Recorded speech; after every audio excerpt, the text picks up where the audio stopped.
Going on, everyone? John Matrix here. Hope you're all having yourselves a wonderful day. Whenever you're watching this, we're going to be jumping into some SCP goodness here with the Vulcan. We're going to check out SCP-6430 Verbosity Velocity. I think that's how it's pronounced. Keter Uncontained Infohazard SCP. Links, as always, will be down below in the description to the Vulcan's channel and to the original video of his without my commentary and reaction. So please do me a favor. If you enjoy this video, be sure to go over to his channel, hit that like and sub button on his channel, you know, if you enjoy his content. And yeah, just jump into it here. Again, this is SCP-6430 Verbosity Velocity Keter Uncontained Infohazard SCP by the Vulcan.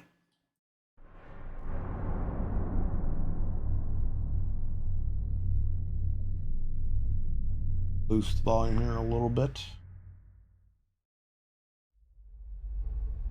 Good afternoon, everyone. My name is Dr. Miller, and the SCP we're going to be looking at today is SCP-6430 Spiral. Object Class: Keter. Special Containment Procedures. How do you contain a spiral? Like, is it something that's just like drawn on a piece of paper and you can contain that, or is it like painted on a wall? You know what I'm saying? Like, I'm trying to think of what this is as like a physical object, but anyway. Containment compromised. SCP-6430 cannot be contained through any conventional means. If encountering an individual under the primary effect of SCP-6430, one must flee. Okay. One should not engage in any form of communication with those affected, as doing so is liable to spread SCP-6430 further. Due to its effects, containment of SCP-6430 is to be orchestrated by personnel of the Final Department. This is to include any revisions to documentation or legibility purposes, as well as personnel handling and termination. The personnel of the Final Department, that definitely sounds like the hit squad. If there was to be like a hit squad in the SCP, something called the Final Department, that would be a name for it. Interesting. So this sounds like it's some kind of info virus that, yeah, is easily able to spread through people, and potentially part of the containment is just having to, yeah, kill the people it spreads to. Description: the anomaly in question is a self-aware metaphysical construct thought to intersect to some degree with the noosphere, the collective realm of human thought, which constitutes both an informational and memetic hazard. Whenever SCP-6430 is written about, discussed, or otherwise referenced meaningfully, the individual or media mentioning it becomes subject to its direct effects. So because it's also, I guess, part of or interacts with the noosphere, which is like the collective consciousness of humanity in the SCP universe, I assume this means this is one of those things where they like literally cannot get rid of it. And that's why it can't be contained, because it's like a concept, kind of like how some of the gods are. Some of the gods in the SCP universe represent like certain concepts that will always and have always existed, and they just gain more or less power dependent on the amount of human belief or focus on them. So I assume this is something similar to that, but maybe more abstract. SCP-6430 causes an irreversible state of ever-expanding expressions, articulations, dialogues, dictations, observations, and annotations in the communications of those under its effects. This is Stage 1. It can be readily noted that such communications are modeled precisely according to a Fibonacci sequence. Though those under its effect may opt not to speak, the slightest utterance, such as a cough, has been found to be enough to begin an uncontrollable spout of verbiage that ends only once the amount of words communicated reaches the next number in that individual's sequence.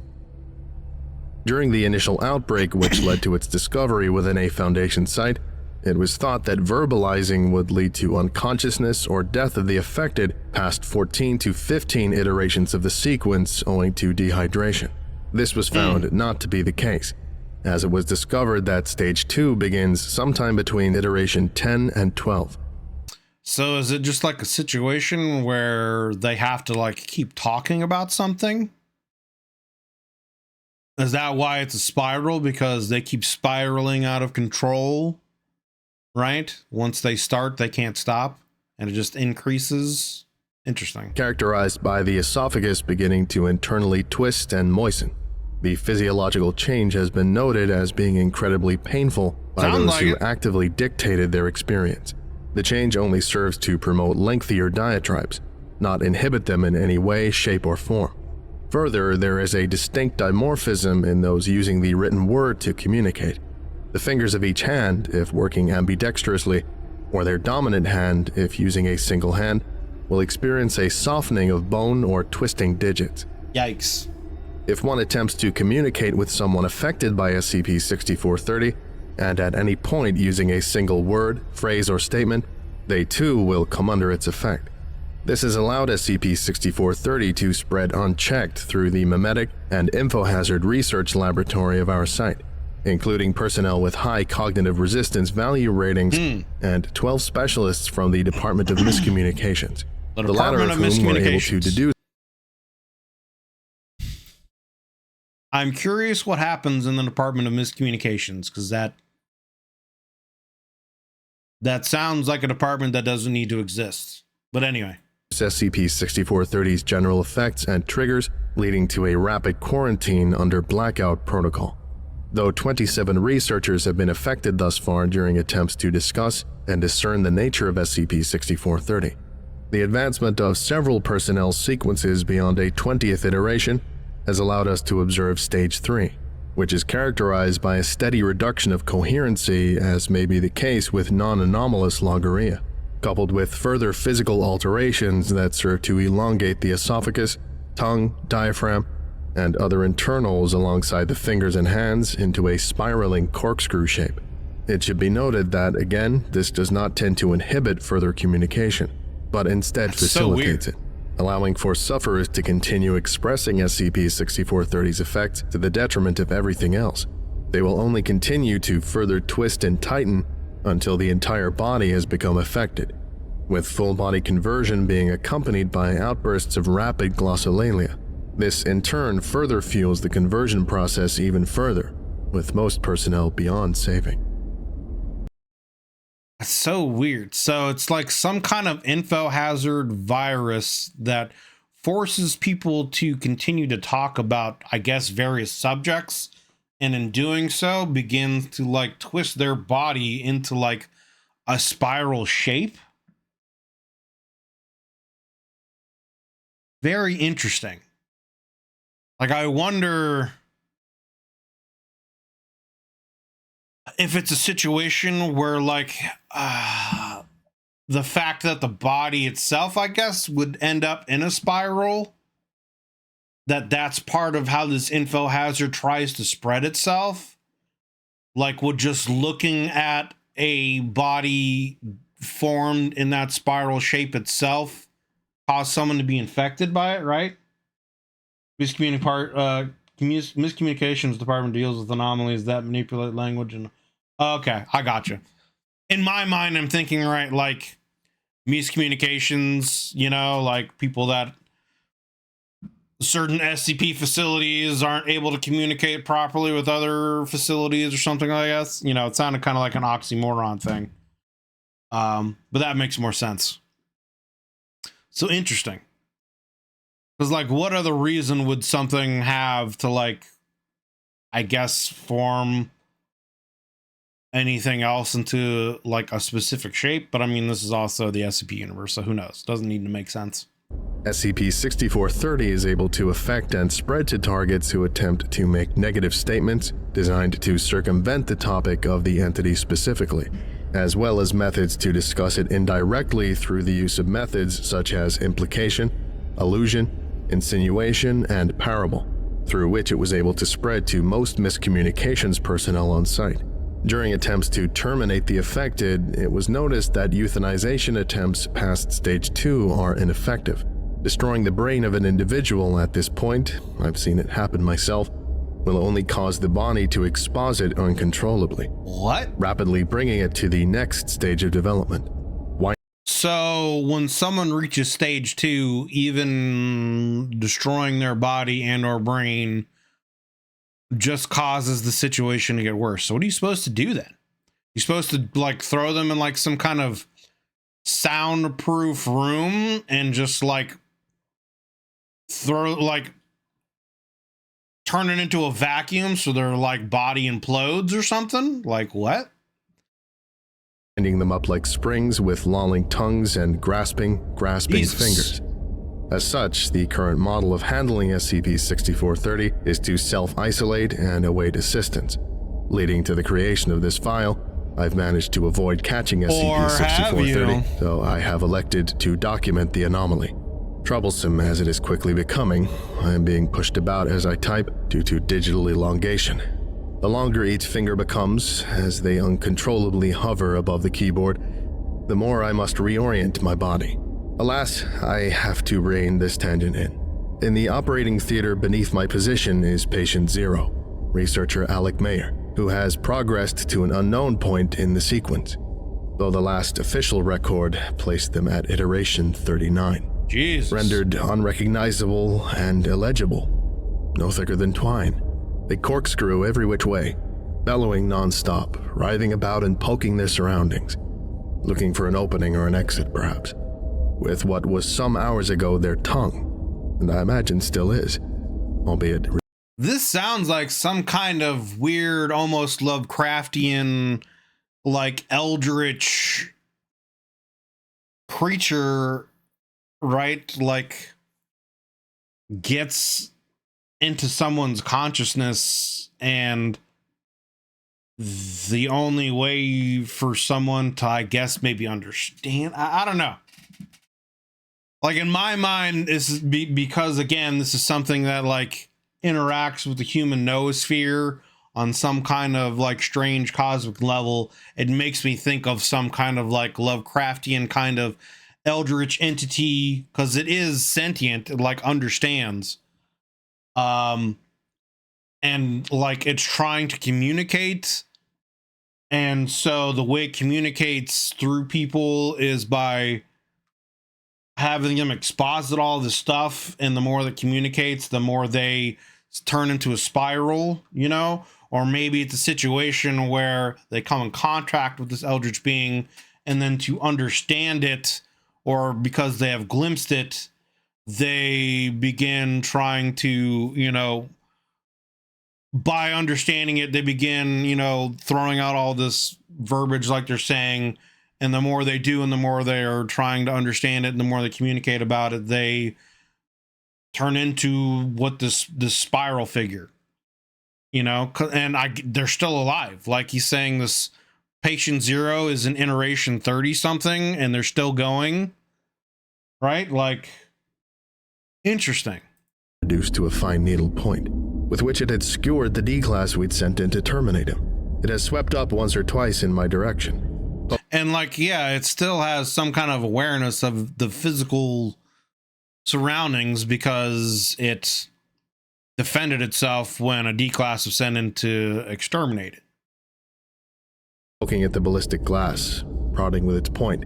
But although it knows I'm here, I suspect that it understands that I am already afflicted, so it makes no hostile movements, only pausing to acknowledge me as kin, or perhaps as a lesser. I've only just begun this journey after all. It would seem that there is so much more in store.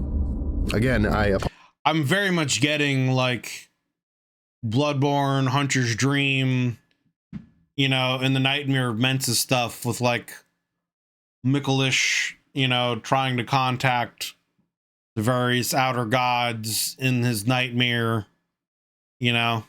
Apologize for this distraction. The flow of words is beginning to become hard to command.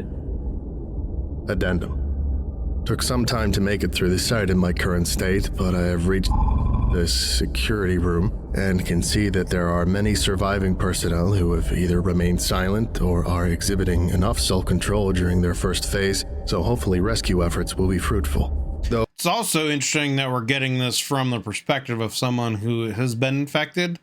I can't think of a lot of different SCP stories where that's the case, right? Unfortunately, there are over a dozen personnel who have progressed to a physical frame and behavior reminiscent of Patient Zero. I would have to classify this as a distinct Phase 5. These individuals weave throughout the site, ensnaring others and maiming them in order to elicit an audible response and trigger the victim's next sequence. As victims are forced to progress even deeper, they begin to entwine with their captors, running along them like a vine once thin enough, where it snakes up to the front end of their captor, interlocking tongues, pairing. And now the reverb of him talking going on in the background with this ambient sound playing. In this state, across the board, do not attempt to hunt any further, and will continue to lock tongues and babble down each other's throats as they seethe and distend, and I shouldn't want it, but they hold each other so tight I cannot imagine what it could be like to have someone who won't let you go while you both grow. It's making me warm just thinking about Jesus. it. This is new. The first pairing I noted, I could not begin to guess at who the assailant was, but it had captured junior researcher Milano. She'd tried to skirt by while it was prodding in the cafeteria, but she'd brushed its side and caught its attention. I've been working to bring their tail ends up to meet their mouths for the past 5 or so minutes. Though highly malleable, the hallway they're resting in is restrictive. As I've been typing, they've released one another's tongues, with each inserting theirs into the other's tail end, and now they're reorienting into a rough approximation of a lemniscate.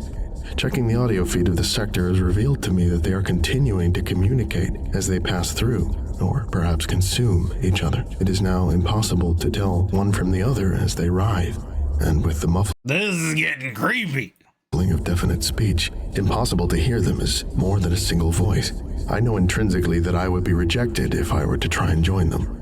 They found what they were searching for ever in my belly, in my throat, and in yours too, but I need a match, and God, I don't want to be the odd man out while everyone around me experiences bliss and infinity. With the loss of the D-Class to Patient Zero, that leaves an odd number of personnel in the lockdown quadrant, so I do have to act before I'm left without a partner for this next stage. Please, save us. I don't want this. But if I can, maybe strict as well, which would be the go-to strategy to regain composure and avoid their fate. But my training can only take me so far, and I fear that there may be no way to reverse what has already been As such, I will need to use this clarity to send this missive outwards, ever-reaching, never-ending. A deep need, a realization of perfection and continuance. Few listen close enough, which tickles in unfamiliar places. So when you get here, start with them. They're going to be looking for a partner. I'll have one first. Won't be if you let them too close. Or maybe you will find me. In which case, I would just love to let you in on the secret. Okay. There you go. Article is written by SD Locke. That was pretty intriguing. That was very interesting. So, I mean, obviously, Miller seems to have, in this one, been infected by this info hazard and turned into some kind of spiral thing. So, I mean, yeah, what seemed kind of like as like, I don't want to say innocuous, right? But just some kind of strange info hazard that like spreads itself through like verbal expounding, I guess. Definitely seems like there's much more of some kind of eldritch otherworldly essence behind it that is either trying to communicate in some way, or perhaps this is how it like procreates, right? By getting people to turn into these spirals and connect each other. And I don't know, but just that whole last sequence with him going on and the reverb he added to it in the description of him wanting to join with another, and how these two people already joined each other and they're becoming one, or this is very creepy and very just intriguing and very well done. That was definitely one of the creepier videos by the Vulcan. You notice the length of the paragraph in the article? I did not actually, but I assume it has to do with the hazard itself. But very interesting. And yeah, it makes me like want more answers, right? Like, again, is this